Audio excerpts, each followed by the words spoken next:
पृथ्वी की ओर 21,85,200 किलोमीटर प्रति घंटे की रफ्तार से सौर तूफान आ रहा है।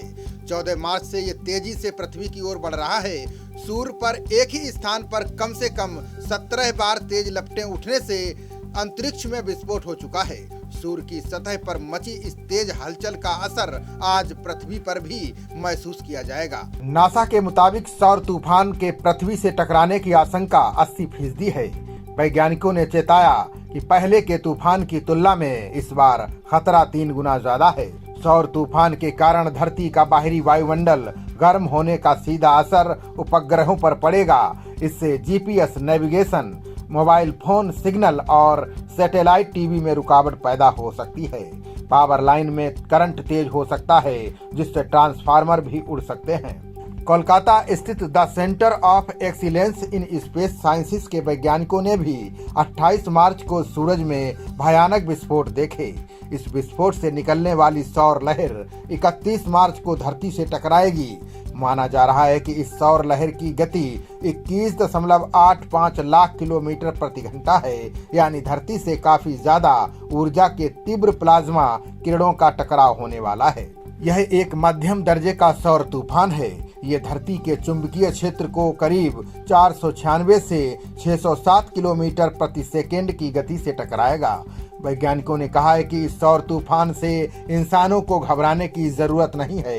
2019 से सोलर साइकिल एक्टिव होना शुरू हुआ है। अभी 11 सालों तक ये ऐसे ही सक्रिय रहेगा। इसकी तीव्रता 2025 में तेज हो जाएगी। बता दें कि जनवरी के महीने में ऐसी ही घटना घटी थी। सौर तूफान ने सुबह 11:30 बजे धरती को हिट किया था। तब सौर तूफान ने दक्षिणी भारत समेत दक्षिणी गोलार्ध के कई इलाकों पर असर डाला था।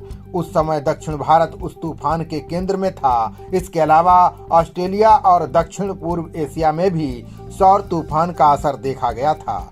ये असर वायुमंडल के ऊपर था। हमारा वायुमंडल सूरज से आने वाले आवेशित कणों को रोक लेता है। वायुमंडल के ठीक ऊपर मौजूद आयनोस्फीयर की पतली परत का इसका असर ज्यादा होता है। आमतौर पर उसी इलाके में या थोड़ा ऊपर नीचे सैटेलाइट चक्कर लगाते हैं। आयनोस्फीयर से ही civil aviation, disaster management, defence, navigation आदि के लिए रेडियो तरंगों का इस्तेमाल किया जाता है।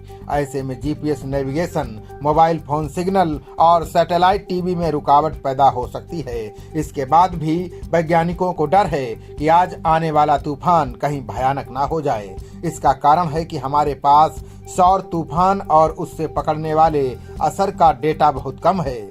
इसलिए हम ये अंदाजा नहीं लगा सकते कि नुकसान कितना बड़ा होगा। दुनिया में सबसे भयानक सौर तूफान 1859, 1921 और 1989 में आए थे। इनकी वजह से ही कई देशों में बिजली सप्लाई बाधित हुई थी। ग्रिड्स फेल हो गए थे। कई राज्य घंटों तक अंधेरे में थे। 1989 में आए सौर तूफान की वजह से उत्तर पूर्व कनाडा के क्यूबेक में स्थित हाइड्रो पावर ग्रिड फेल हो गया था। खबरों का सिलसिला जारी रहेगा। देखते रहिए जनप्रवाद। नमस्कार।